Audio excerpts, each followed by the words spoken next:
ගරු රෝහිණී කවිරත්න මන්ත්‍රීතුමිය ඇගේ කතාවේදී ප්‍රකාශ කළා අධිකරණ විනිසුරුවරුන් උසස් වීම් බලාගෙන තීන්දුව දෙනවා කියලා. මේක මම හිතනවා බරපතල ප්‍රකාශයක්. ලංකාවේ අධිකරණයට කරන ලද බරපතල අපහාසයක් විදිහට මම මේක දකිනවා. මේක සම්බන්ධයෙන් ඒ විරෝධය මම ප්‍රකාශ කරනවා ගරු රෝහිණී කවිරත්න මන්ත්‍රීතුමියට. මොකද මේ වෙලාවේ අධිකරණ ඉතාම ස්වාධීනව මේ රටේ යුක්තිය සාධාරණ වෙනුවෙන් මැදිහත් වෙන ආයතනයක් සහ මේ වෙලාවේ අපි දන්නවා මේ රටේ පහුගිය කාලේ සිද්ධ වෙච්ච බරපතල අපරාධ රාශියක් සම්බන්ධයෙන් ඉතා හොඳින් මැදිහත් වෙමින් ඉන්නවා.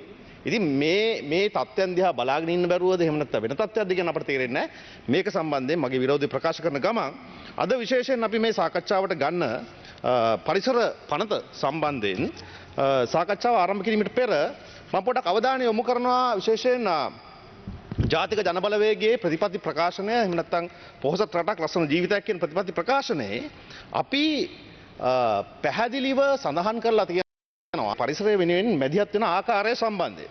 ඉතින් මේකේ තියෙනවා පරිසර සුරක්ෂිතතාවය තහවුරු කිරීම උදෙසා දැනට පනවා ඇති අනපනත්වල දුර්වලකම් අඩුපාඩු උණතාවයන් ඉවත් කිරීම කියලා අපි මේක මේ අපේ ප්‍රතිපත්ති ප්‍රකාශනයට ඇතුළත් කරලා තියෙන එකක්.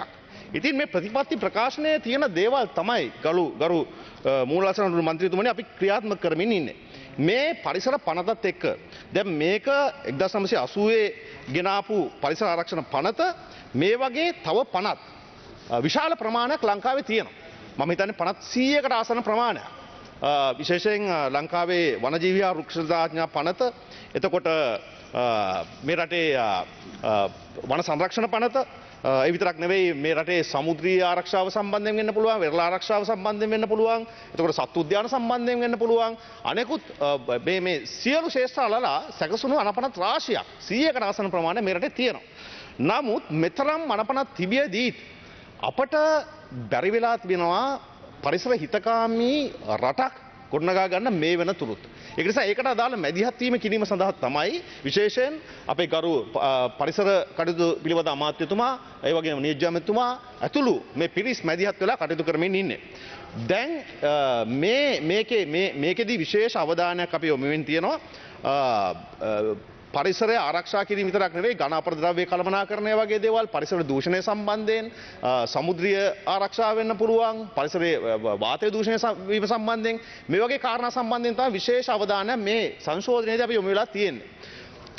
මේකට හේතුව තමයි අපේ එදිනෙදා අපි මුහුණ දෙන බොහෝ ගැටලු වලදී මේ පරිසර සාධකත් එක්ක අපේ මේ ගැටලු ගැට ගැහිලා තියෙනවා.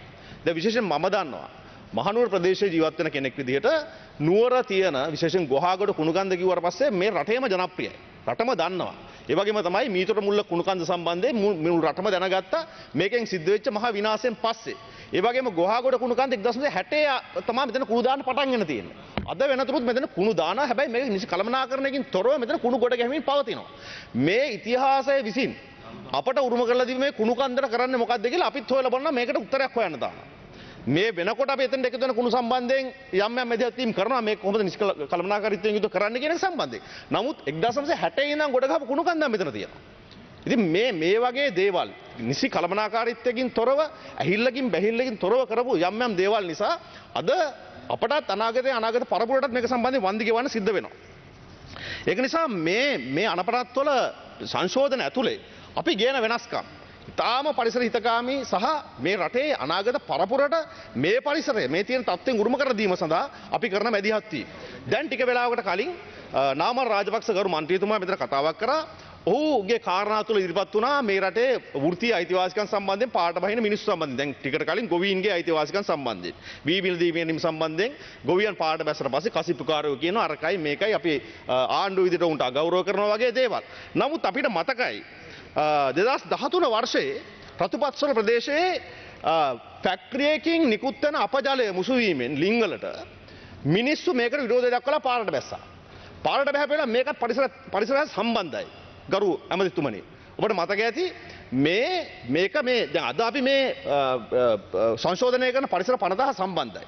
මේ අපදල ජලය නිසි කළමනාකාරීත්වයෙන් තොරව බැහැර කිරීම නිසා මේ ප්‍රදේශයේ තියෙන පානීය ජල ගන්න නල ලිං වලට මේ අපජලය මුසු වුණා. මේවා විස වුණා. ඊට පස්සේ මේ මිනිස්සු පාරට බැස්සා. පාරට බැලලා මේකට විරුද්ධව උද්ඝෝෂණයක් කරා. මොකද්ද දීපු උත්තරය ආණ්ඩුවේ? නාමල් රාජපක්ෂලාගේ ආණ්ඩුව තිබුණේ. මොකක්ද දීපු උත්තරේ? මොකක්ද චිත්‍රා දීපු උත්තරේ? ගරු මන්ත්‍රීතුමා ඔබතුමාට විනාඩි 2ක කාලයක් තියෙනවා. ඔව්. 2013 කොහෙද එකතු වෙලා ගෙනාවේ ආණ්ඩුවක්? ඔව් 2013 කොහෙද එකතු වෙලා ආණ්ඩුවක් ගෙනාවේ? ආදුරට දන්නේ මොනවද? වයස අවුරුදු 17ක ඉස්කෝලේ දරුවෙකුට වෙඩි තියලා මැරුවා මන්ත්‍රීතුමා මතකද?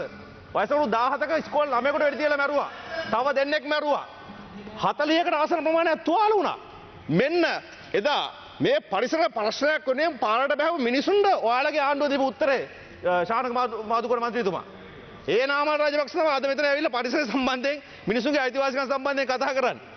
හරි? ඔබට මතකද මේ මිනිසුන්ගේ අයිතිවාසිකම් නේද? මේ පාරට බහින තමන්ගේ අයිතින් ඉල්ලලා පාරට බහින වෘත්තිකින් සම්බන්ධයෙන් මෙතන කතා කරන්න එනවා. එදා ජීවරින්ට වෙඩි එදා රොෂන් චානකට මොකද්ද කරේ ඔයගොල්ලෝ? රොෂන් චානකට මොකද්ද කරේ? වෙඩි තියලා මැරුවා. අයිතිවාසිකම් ඉල්ලන්න මිනිස්සුන්ට. මෙතන මේ ඉතිහාසය අමතකුණා වගේ කතා කරාට මන්ත්‍රීතුමා ඔබ තරුණ මන්ත්‍රීවරයෙක් නේ. ඔහොම වෙන්න එපා. ඔහොම වෙන්න එපා. මොකද මේ තරුණයෝ විදියට මේ රටේ මිනිස්සු දන්නවා ඔයගොල්ලෝ ඉතිහාසය මොකද්ද කරේ කියන්න. ඒක නිසා කරුණා කරලා මේ 88 89 කට කියනවා. 88 89 ඔච්චර තමයි. ඔය තැටිය ගැවුවොත් එන්න වෙන මොකුත් නැහැ. මොකද ඒක නිසා අපි කියනවා ඔයගොල්ලෝ තරුණයෝ විදියට ශානක මේ තරහකින් කියනවා නෙවෙයි. තාම හොඳින් බලාගෙන ඉන්න මොකද කරන්න කියලා. මේකද මිනිස්සුන්ගේ ආදරේ ගෞරවය ආණ්ඩුවේ හිමිලා තියෙනවා. නැද්ද චමින්දානි කියලා මන්ත්‍රීතුමිය නේද? අපි දැන් නිකන් හිතන්න දැන් මේ පරිසර සම්බන්ධයෙන් කතා කරද්දී විශේෂයෙන් හන්තාන ප්‍රදේශයේ ගරු දම්බික පටගේ ගරු පරිසර ඇමතුමා මම ඔබතුමාත් එක්කත් කතා කරලා මේ හන්තාන ප්‍රදේශය අනිවාර්යෙන් ෆොරස්ට් එකට ගැසට් කරන්න ඕනේ කියලා. හන්තාන සුරකීම සම්බන්ධයෙන් වූ වෙන කබිඩක් අපි මහනු දිස්ත්‍රික්කෙ පත් කරලා තියෙනවා. නමුත් මේ ඉඩම් ටික අපිට බේර ගන්න බැරි වෙලා තියෙනවා. අපි මේකට මැදිහත් වෙන්න ඕනේ. නේ මේ ඉඩම් ටික ආරක්ෂා කරගන්න මැදිහත් වෙන්න ඕන. මේ හන්තාන විතරක් නෙවෙයි මේ රටේ පෞගේ කාලේ වනාන්තර 86ක් පරිසර අමාත්‍යාංශයේ මැදිහත් වෙලා ගැසට් කරලා තියෙනවා හෙක්ටයාර 60000කට ආසන්න ප්‍රමාණයක්. ගරු මන්ත්‍රීතුමා ඔබතුමායි කාලය අවසන් කරන්න. අක්කඩ 1,50,000ක් විතර ප්‍රමාණයක් අපි මේ වනාන්තර වලට ගැසට් කරලා තියෙනවා. අපි ජාතික ජනබලවේගයේ විදිහට මේ ප්‍රතිපත්ති ප්‍රකාශනයේ පොරොන්දු ප්‍රමාණයක් දීලා තියෙනවා මේ රටේ ජනතාවට. ඒ පොරොන්දු ඉටි කිරීම සඳහා අපි නොපිරේලා කටයුතු කරන ඒක සඳහා අදාළ මැදිහත් වීම අපි කරනවා. අපි මේ පරිසරය බේර ගන්න, පරිසරය ආරක්ෂා කරන්න, මේ ජනතාවගේ අභිලාෂයන් ඉෂ්ට කරන්න. ඒක නිසා මේ අදාළ මැදිහත් වීම පරිසර කටයුතු අමාත්‍යාංශයේ විදිහට අමාත්‍යාංශයත් ආණ්ඩුවක් විදිහට අපි කරන බව මේ රටේ ජනතාවට පොරොන්දු වෙමින් මගේ වචන ස්වල්පය අවසන් කරන බොහොම ස්තුතියි.